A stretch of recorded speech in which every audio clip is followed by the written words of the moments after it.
It's great to have Corbyn here.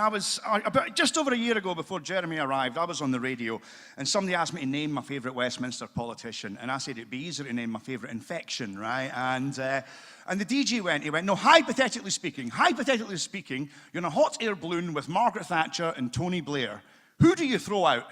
I went, probably myself, right?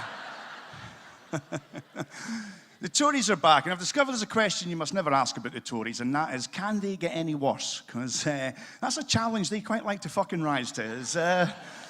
David Cameron says the reason that more people are using food banks is because more people are aware of them. Yeah, because once one person has malnutrition, every fucker wants it, don't they? And he says he's a Christian as well, a Christian, eh? A Christian Tory. You might as well call yourself a vegetarian butcher, because Jesus hated the poor, didn't he? There was that time he cured the cripple. He says, take up thy bed and walk. You've been declared fit for work, you scrounging bastard.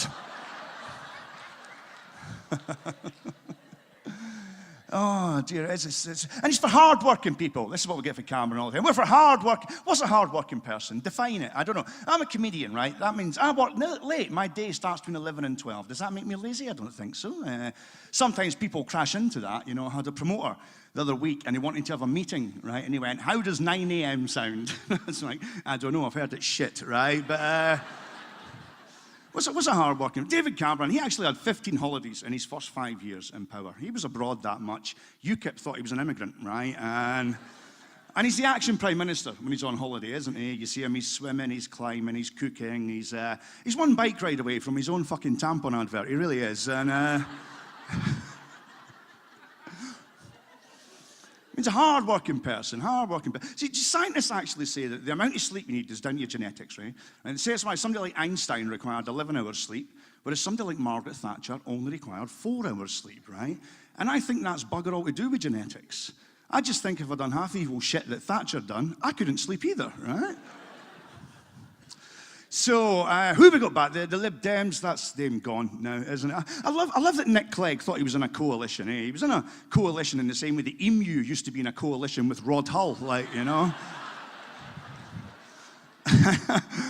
And he says he's proud of his achievements in government. It's like, yeah, well done, Nick. You took the Lib Dems from a party of government to a party whose MPs we can fit in an 8-seater taxi, right?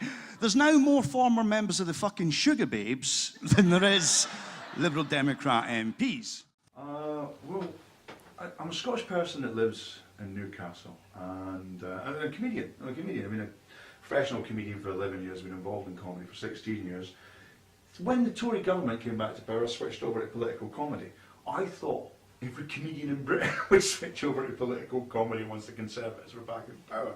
Never really happened. So what brought me to Corbyn was I absolutely believe in his policies. I believe in his economic strategies. I believe in his political philosophy, and I was just over the moon that somebody like him arrived and ended up with the leadership of the Labour Party, and I'm confident that he's going to do really well with that leadership. Because the political landscape's changing a lot of things. We've got problems up here with right-wing elements. South Shields, a bit of UKIP hotbed. I was doing a gig in South Shields a couple of weeks ago, and I said, is there any UKIP supporters in? And quite a few people went, yeah. And then I went, okay, well, no need to shout out, just raise your hands, right? Because Nigel Farage, he did, which actually, you know, it's narrow-minded to dismiss UKIP as a bunch of racists, because don't forget the misogynists and homophobes as well. There was that UKIP councillor that had to suspend him, because he said the floods in England happened because we allowed in gay marriage. It's a great argument, and it's logical. Is God punishing us via the weather? Is that true? Because if that is true, you know that statue of Jesus that's in Brazil, right? 2 months ago, that got struck by lightning, and they had to repair it, right? And I thought, well, God must be upset. He's bloody self-harming, right? And there was another kipper, he took out a full-page advert in the Daily Telegraph, and it said in it, homophobia doesn't exist because the word's not in the dictionary. It's another great argument. So I got my dictionary. It is in the dictionary. I don't know why I doubted it, right? I mean, I got my dictionary out, and homophobia is in the dictionary. It's sandwiched in between homoerotic and homosexual, right? Which is probably the last place that homophobia wants to be sandwiched. But that'll teach it a lesson, right?